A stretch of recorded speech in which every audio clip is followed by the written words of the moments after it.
Hello there, Doug O here, your Success Accelerator, and I want to talk to you today about something that keeps many people stuck as if they were frozen, unable to move forward. That's right. That is that little thing called fear. Well, something you need to know about fear. What is it? Well, it's an emotional and a physical response to a perceived threat.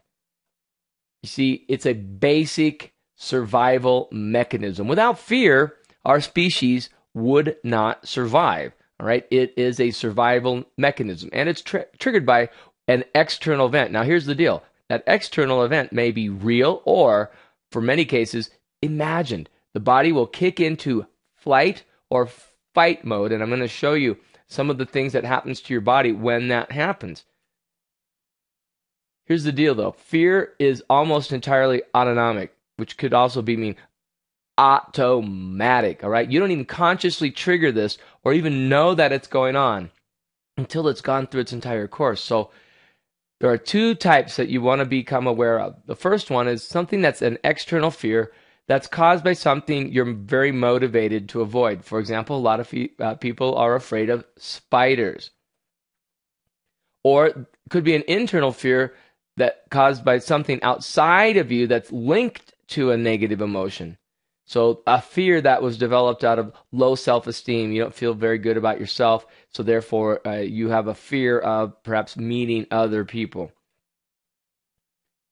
You need to know that fear causes a stress in your body. Heart rate and your blood pressure increase when you get kicked into that fight or flight mode. Pupils dilate to take in as much light as possible. Your body sends more blood to your major muscle groups, and because the veins in your skin constrict, that's why you sometimes get that chill.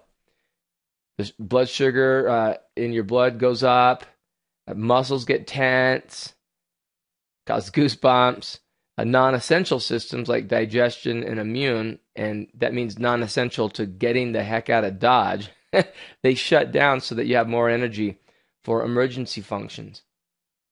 And then you have trouble focusing on small tasks because your brain is being directed to focus on the big picture to find out where's the threat coming from. Here's the challenge, though. A lot of people, they're constantly afraid of different things, and they're always in stress mode. When they're always in stress mode, unable to differentiate from, am I about to be eaten by a wild animal, or am I okay? They're unable to differentiate from that or decide that they're okay. They get stuck in this fight or flight mode, which is stressing out their body and literally causes burnout. So what can you do about this? Well, you need to know that fear, it's normal, all right? It's needed to survive. So it's not a bad thing in and of itself. However, living with chronic fear can be, and most often is, both physically and emotionally debilitating. It just wears you down. And having to live with an impaired immune response and high blood pressure that results from that causes illness. Over 80% of primary care physicians' doctor office visits are caused by stress. People that don't know how to relax. And when you refuse to participate in daily activities, going out and doing the things you need to do, just because you might be confronted with something you fear, doesn't make for a very fulfilling life, does it? So what do you do about it? Well, know this: fear can be mastered. Most fears are learned. That's right, you learned to be afraid. It's called a conditioned response. When this happens, this is the response. And because you learned to be afraid, well then, you can be unlearning how to be afraid, all right? Fear can be unlearned by creating a new conditioned response that is opposite, that counters the original fear. How? Well, you've heard by exposing yourself to the fear. Feel that fear and do it anyway. Experience it to fully make it vanish. All right, and how would that work? Well, for example, people that are afraid of snakes, they'll be exposing themselves to snakes. Maybe they might get within 20 feet of a snake and see that nothing happens. Then they might get within 10 feet, and then 5 feet, and then 1 foot. And then they might be able to stand next to a snake and then actually touch a snake and then hold a snake. And eventually that fear will go away. Fear of heights, jumping out of airplanes. Fear of people, standing in front of a person and talking to them.